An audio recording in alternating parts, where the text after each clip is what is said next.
Hey hockey fans, Coach Ryan here, and in this video we're going to talk about backwards training and why you might want to rethink how you're engineering your hockey training for future performance, growth, and to get better at the game. Coming up next.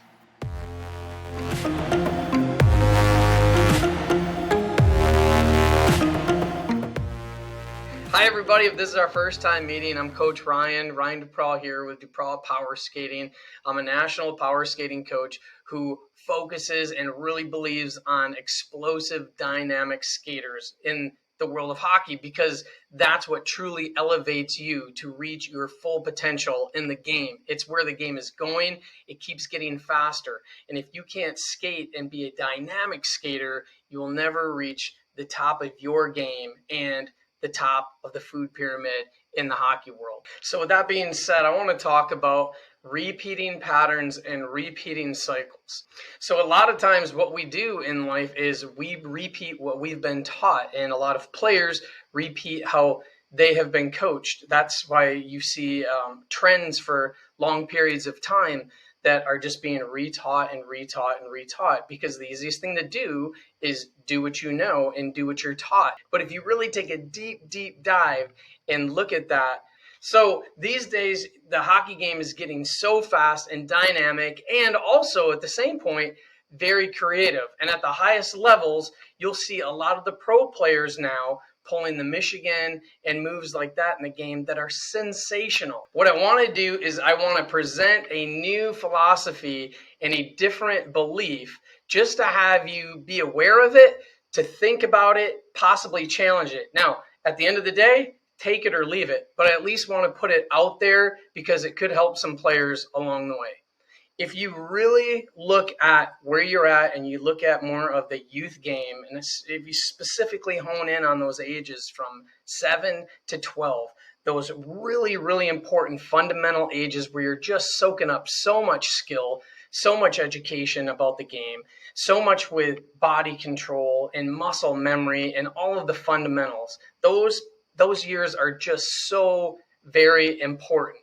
Now, if you take another step, and you look at time during games, time spent preparing and practicing for those games. Let's say the average player gets between 5 to 7 shifts per period. And let's say most coaches shift their player out for 45 seconds to a minute. And if you want to do the math, let's just make it simple, 1 minute. Let's say each period you get 5 shifts. That's 5 shifts of 1 minute.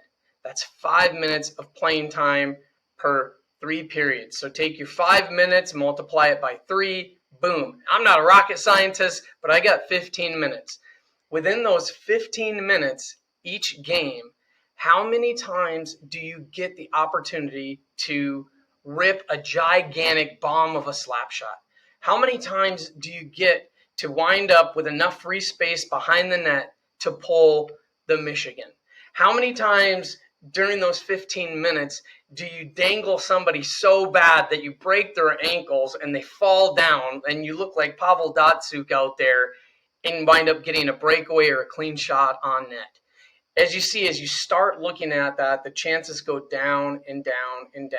Now, if you look at the flip side of the coin, anybody could say, yeah, coach, but when those opportunities present themselves, I want my player, or I want my son, I want my daughter ready to take advantage of it.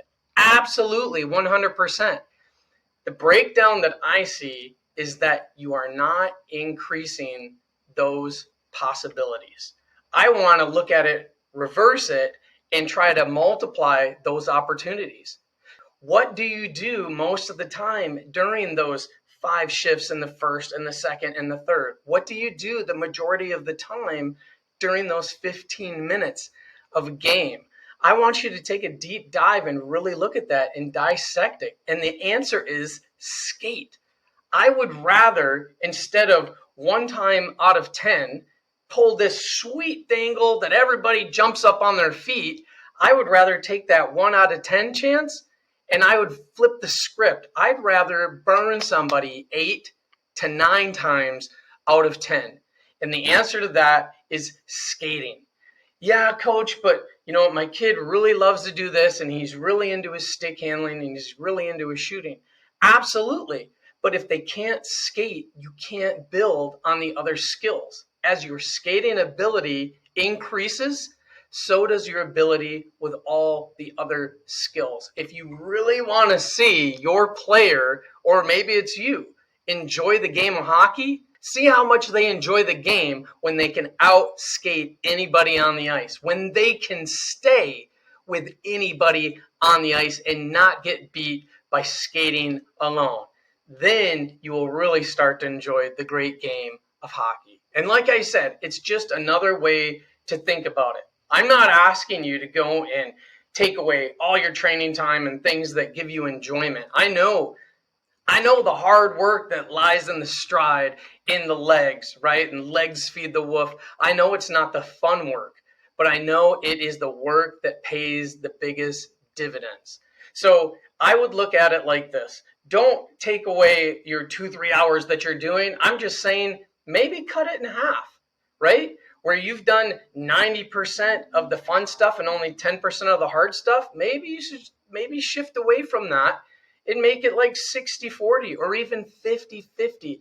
And that will pay the biggest dividends for years. If I was really, really good at drawing graphs, you would see a huge majority of players that start off when they're younger that are excelling, have really good hands, they're really fast, and then as the years come on, and a lot of players, especially when they start getting into Pee Wee and Bantam and more of the physical play, what will happen is you start to see as players get older, they start putting on more mass, they start playing a more physical game. You'll see players that started off like rockets when they were younger start to plateau, and other players keep trending up. You'll see the gaps close, and you'll see other players pass at an alarming rate. And it all lies within the ability to skate. And at the end of the day, the players that invested in their skating are the ones that will stay in the game the longest. They'll reach their highest potential and the highest in the food pyramid when it comes to the hockey game. Well, that's it for this episode of DuPraw Powerskating. If you're new to the channel, make sure you hit that bell icon down below so when new DuPraw Powerskating videos pop up, you'll be notified. And go check out some of the library of other DuPraw Powerskating videos, from skating mechanics to explosiveness and dynamic speed out on the ice. And just like Wayne Gretzky, I hope you have a great one. We'll see you next time. Thanks.